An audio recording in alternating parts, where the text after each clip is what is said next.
اعوذ باللہ من الشیطان الرجیم بسم اللہ الرحمن الرحیم وکفا باللہ ولیہ وکفا باللہ نصیرہ وکفا باللہ وکیلا۔ میں عامر امداد حسین ہاشمی آپ کے لیے میں جس ویڈیو کا ریویو لے کر آیا ہوں وہ ہے 2023 ماہ نومبر کا قمر در اقرب۔ قمر در اقرب ایک ایسا وقت ہے جو ہر ماہ میں 2.5 دن ہوتا ہے۔ اسے نحس تصور کرتے ہیں اور اس کی نحوست کا سایہ جہاں جہاں جس کو پڑتا ہے وہیں یہ نقصان دیتا ہے۔ اس لیے ہر عامل کو اس کی تفصیل دینا ضروری ہوتی ہے کہ قمر در اقرب کب اور کس وقت لگ رہا ہے، تاکہ بندے اپنے کام کاج میں احتیاط کریں، اس میں کوئی نیا کام نہ کریں۔ جیسے نیا کپڑا لینا ہے، نیا موبائل، نئی گاڑی، وہ کوئی مثلا گاڑی کی مرمت، مکان کی مرمت، جائیداد، سٹھا جوا اندازہ، بیماری، آپریشن، کوئی بھی نیا کام نہیں کرنا چاہیے۔ اگر مجبوری ہو تو تب جو ہے نا آپ کو وظائف اور صدقات دے کر یہ کام کرنے چاہیے، ورنہ اس کے نتائج اچھے نہیں ہوتے۔ نکاح، منگنی، شادی جو بھی ہوئی ہے، ہمارا تجربہ ہے، کافی تجربہ ہے اس بارے میں، وہ ناکام رہے ہیں، کامیاب نہیں ہوئے۔ اب اوورال تو کوئی نیا کام نہیں کرنا چاہیے، لیکن پھر بھی یہ 12 دائرہ بروج میں کس کو کہاں لگتا ہے تو یہ ہم آپ کو برجوں کے حوالے سے بتاتے ہیں۔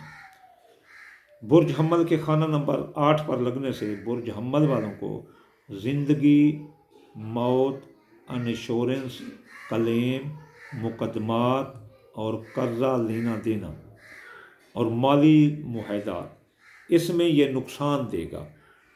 برج ثور کے خانہ نمبر 7 میں لگنے سے برج ثور والے جو قمر در اقرب سے 2.5 دن متاثر ہوں گے، میاں بیوی کے تعلقات متاثر ہو سکتے ہیں۔ اگر وہ پہلے سے متاثر ہیں تو طلاق ہو سکتی ہے، عدالت کا رخ کر سکتے ہیں، شراکتی کاروباری دوست علیحدہ ہو جائیں گے، شراکتی کاروبار میں نقصان کا خطرہ رہے گا، نوکر مالک سے اور مالک نوکر سے ناراض رہے گا، نکاح، منگنی، شادی یہ ٹوٹ سکتی ہے، سماجی تقریبات ختم ہو سکتی ہیں۔ برج جوزہ کے خانہ نمبر 6 پر لگنے سے برج جوزہ والے بیمار ہو سکتے ہیں، اور جو بیمار ہیں وہ شدید بیمار ہو سکتے ہیں۔ ان کی کاروباری ترقی بھی رک سکتی ہے، ان کی ملازمتی ترقی بھی رک سکتی ہے۔ مثلا کوئی اسسٹنٹ پروفیسر ہے، پروفیسر بننے والا تو نہیں بن سکے گا، اور ان کو اپنا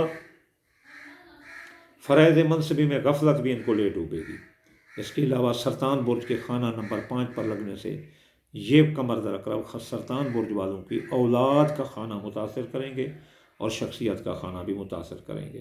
اولاد ان کی مر سکتی ہے، اولاد کا ایکسیڈنٹ ہو سکتا ہے، اولاد جو ہے نا دکھ دے سکتی ہے، اور خود ان کی محبت، منگنی، شادی یہ بھی رک سکتی ہے۔ سٹھا جوا اندازہ، قسمت کے کام بھی پیچھے آ سکتے ہیں، بدقسمتی گھیر سکتی ہے۔ برج اسد کے خانہ نمبر 4 پر لگنے سے برج اسد والے کے خاندان، جائیداد، سواری، زراعت، مکان، پلاٹ کے کاموں میں نقصان آ سکتا ہے۔ برج سنبلہ کے خانہ نمبر 3 پر لگنے سے برج سنبلہ والوں کا حادثہ بھی ہو سکتا ہے۔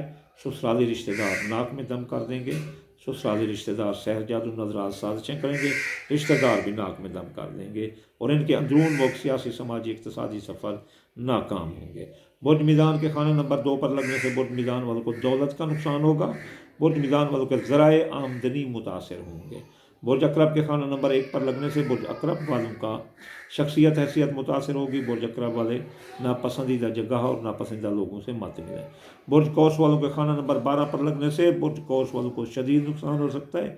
اگر کوئی برج قوس والا غیر ملک ہے تو وہ وطن واپس آ سکتا ہے، ان کا خروج ہو سکتا ہے، ان کے اخراجات بڑھ سکتے ہیں۔ برج قوس والوں کے جو پرانے کیس تھے وہ بھی ابھر کر سامنے آ سکتے ہیں، جس طرح ہمارے عمران خان صاحب ہیں، ان کے پرانے کیس بھی ری اوپن ہو کر ان کو سزائیں دے سکتے ہیں۔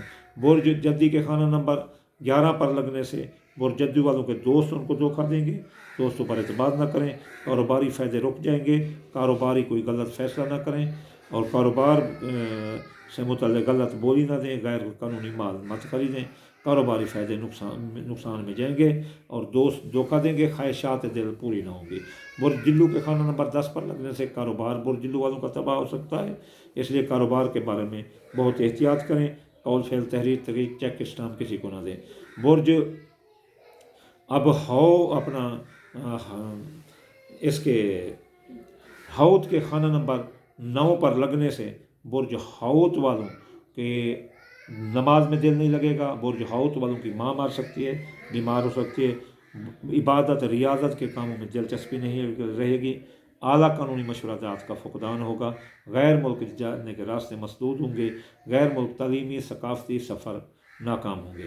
اب اس کو ختم کرنے کا طریقہ یہ ہے کہ آپ ان دنوں میں 13، 14 اور 15، 16 اس کو آپ صبح اٹھ کر جو وظیفے معمول کے ہوتے ہیں وہ کرو، اور جو ہے نا اس کے بعد جو اس قمر رکب کا وظیفہ ہے، اگر مجبوری ہے آپ نے کام ضرور کرنا ہے تو پھر آپ کیا کریں گے، آپ یا لطیف ہو 129 بار، یا قابض ہو 903 بار، اور پھر سرخ اور سفید چیز کا صدقہ ملا کر آپ دے دیں گے، تو اس کی ریمیڈی سے آپ نجات حاصل کریں گے۔ تو وہ سرخ اور سفید چیز چاول ٹوٹا بھی دے سکتے ہیں، دال مصری بھی دے سکتے ہیں، گوشت بھی دے سکتے ہیں، اور ساتھ چاول ٹوٹا یا چینی بھی دے سکتے ہیں، دودھ بھی دے سکتے ہیں، سرخ رنگ کی کوئی چیز آپ صدقہ کر سکتے ہیں، اور سفید رنگ کی چیز یہ اس کی ریمیڈی کو ختم کر دے گا۔ وما علینا الا البلاغ المبین۔